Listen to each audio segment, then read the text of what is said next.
Welcome back to another episode of Clothing Brief, our weekly drop of what is trending in the news. We have a very important story, which I think we should start with our headlines, which is Stars Design Group is celebrating 25 years in business today. Brett, being the CEO of Stars Design Group, tell me a little bit about how that makes you Old. feel. No. It's amazing. Time has flown. I think it's been a wonderful ride thus far. We've Yeah. seen multiple countries, met wonderful people, traveled the world, built beautiful product for great clients, and wow, I can't believe it's already 25 25 years. years to Yeah. the previous 25 and the next 25. Yeah, seeing as I started at 10, I probably have Right. about 25 more years to go. Well, congratulations, and let's roll out some of the other stories. The I'm not less sure that yes, enthusiastic I'm not sure news. anything Yeah. is as exciting as that, Yeah. but an interesting story that was trending in the line headlines is cyber attacks are Wow. on the Yeah. rise in our industry. We've had some recent victims that include Victoria's Secret, Dior, Marks and Spencers, Harrods. I mean, it's definitely on the rise. We're seeing something around the 90% or 96% rise in these kinds of attacks in Year the over last year. year. Yeah. That's crazy. What's going on? AI. You have an Oh, additional support function with the AI. AI will speed up the ability to hack systems, and I don't think that people are upgrading quick enough. A okay. lot of these systems, we've worked with different department stores around the world, and it is shocking how dated some of the systems It's are. true. And now it's coming home to roost. I think Victoria's Secret. I think they lost millions. They had Hmm. a big hacking event May 28th of this year, and it shut down their site for a while. And sites that are down, ransoms that are occurring.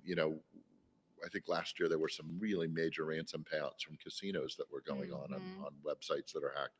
And can developers work diligently and quickly enough using AI to counter AI Right. cyber attacks? So, Yes. yeah, we're living in a brand new world. There's a lot of things that we should be doing about security protocols um, in everywhere. But it's getting Hmm. interesting because AI is speeding up some of the abilities to get in and hack Right. systems. Yeah, not only are they experiencing things like lost revenue during those closed periods, and there's of course those payouts happening, but then you also have the reaction of the concerns of the consumers and of their equity Privacy holders and information. well, Yeah, and then you have that. So it's yeah, very damaging to a yeah, brand. certainly.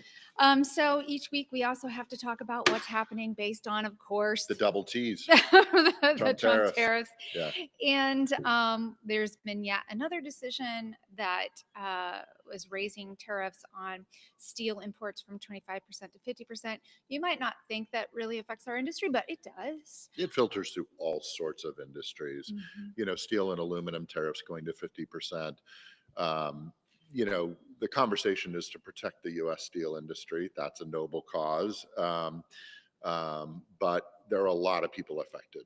Yeah, John Deere's having a whole conversation about, you know, closing operations or shutting them down in the U.S. because the right. costs are going to become Prohibitive. so prohibitive that they can't sell their equipment to farmers. Farmers are dealing with it. There's a massive trickle down effect. I still don't believe that there's a lot of thought process going on with tariffs. Right. Tariffs can be, there are schools of thought that tariffs can be used effectively. Typically, it's to shut a country off in terms of uh, being able to ship to the US. That's the time when tariffs are effective. You put them really, Yeah. really high, you shut them down for doing some pretty difficult things. But anything in the middle is Hmm. just increased cost to the US consumer. It Right. aggravates supply chain. I think everyone is becoming more and more aware of that. In the next few weeks and months, they're going to become aware of that increased cost.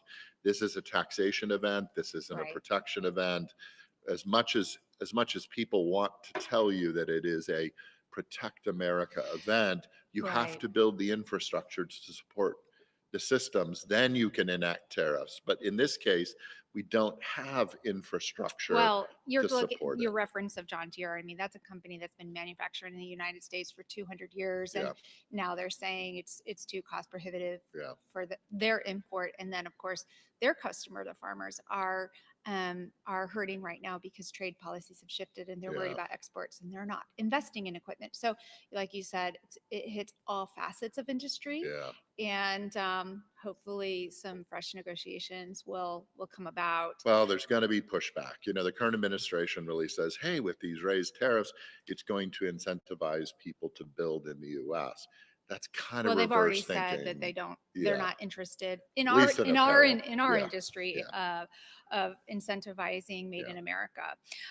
We talk about some of the implications of these trade policies and concerns and tariffs, and some of that is there's economic concerns, and where we're seeing that translate is there's a reduction in people investing in uber luxury items and a Mhm. rise in investing in products from more of those mere mid-tier brands. Coach right now is experiencing some viral success. Yeah, well, Ralph Lauren, Coach, all these groups. There's kind of a term that people have mashed two things together, mass and prestige, to be mastige, Hmm. and those groups, those brands that are kind of sitting in mastige, affordable luxury, Hmm. are seeing increases because people are now saying, "Look, I still want nice goods. I want better goods. I'm kind of tired of fast fashion," and this whole sector seems to be benefiting from that in the short term. They do. Stuart Weitzman, among those brands. Of course, we had a lovely conversation with Yeah, him in our previous season of Clothing Culture Podcast, and he talked about the importance of offering affordable luxury. yeah. And so, it is nice to see brands stay committed to not reducing the quality of their brand or quality of the product. Their brands still leaning in on providing consumers something that's better. And I'm glad to see people are embracing better. Yeah, you're seeing Coach's Tabby bag, for instance, being Hmm. this viral success, and that's about 495, which at that retail level, it's a lot more attainable than some of the higher luxury Hmm. brands for sure. So, speaking of luxury brands, circling back to Dior, there's been the official announcement of Jonathan Anderson taking the creative director lead there. What what do we know about Jonathan, and what can we expect, Brett? Well, he's moved over. He worked with J.W. Anderson Loewe, and he's moved Mhm. over, and for the first time that I think I know of in a luxury brand, specifically even at Dior, he's now taken over both men's, women's, and couture. Like he's overseeing Okay. all the The whole thing. categories and Yeah. maybe trying to bring that together. I think, we know the history is kind of really cool modern edge, and Dior's this classical house, so we should be looking for the debut of his new stuff in Paris, June 27th at Men's Fashion Week. So we Right. know we have a correspondent heading over there right now That's to right. cover a lot of that fashion week. It'll be interesting to see what What happens. happens? Yeah. So, last up, this is probably my favorite story of the week. We're talking the latest drop of And Just Like That, of course, the evolution of Sex in the City new season dropped last week, or the first episode of the new season dropped. Sex in the City has always been looked at for its fashion, and there's been some The controversy. strawberry shortcake hat. Holy smoke. When we saw that first episode, I Yes. was like, what is that hat? I So know consumers are even saying things like, "Oh, we're traumatized by that's this." funny. It is funny because people really do look at this series as a mark of fashion and what's happening. And the truth of it is, Sex and the City's always kind of lived in its own universe, and I think that's okay. We look at it for that excitement, and when you look at what is expected to come of this new season, honestly, it kind of makes a little sense. How? Well, Carrie's always been known for wild and crazy hats, Yeah. so that's nothing new. And But everyone around her in the episode walking through Washington right, Park, they're just kind of oblivious to this really massive billowy. crazy Yeah. hat. Yeah. Yeah. Well, let's just look at her character. Yeah. In this season, she's going to be migrating from her more autobiographical storytelling to going into romantic fiction. So that's a major shift. And of course, her and I thought Aiden you'd start are. kids' books with that. But No.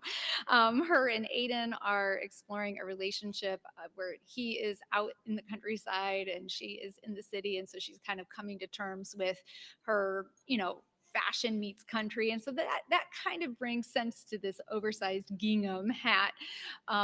This hat is pretty interesting. It's a work of art. It's called Head in the Clouds by artist Marianne Marion Kahani. Kahani. And she Yeah, even noted this hat is only for the brave and the sensitive. certainly. Yeah. Can you be brave and sensitive? Like, I yeah. think so. Okay. I mean I think you were brave and sensitive in starting Stars 25 years ago. Maybe. See, full circle on Yeah. this story here. Yes. Now you just need a big hat. I need a big hat to celebrate. Yeah. Well, it'll be fun to see what continues to unfold in this series. Each character they style very specifically, and we'll only keep a watch True to out form, for we'll the. see some We'll see great fashion. we'll see some nostalgic throwbacks. We'll see some menswear. We'll see it all. So, all right. Well, I guess does that do it? Are My those our gosh, stories I guess today? that's it today. That's it. Well, we'll meet you right back here next Tuesday at noon to talk about the latest and greatest of happenings. Do not forget, we also have our longer form podcast, Clothing Culture. Today, we've released a fantastic conversation with Mondo Guerra, who, of course, is a Project Runway All Star, also known to have dressed many drag queens on RuPaul's Drag Race. He was in St. Louis for a fantastic event called the Out Ball. Do not forget to check out that episode. It Great is guy. very inspiring. All right. Well, thanks again. Do not forget to subscribe to stay apprised of upcoming episodes.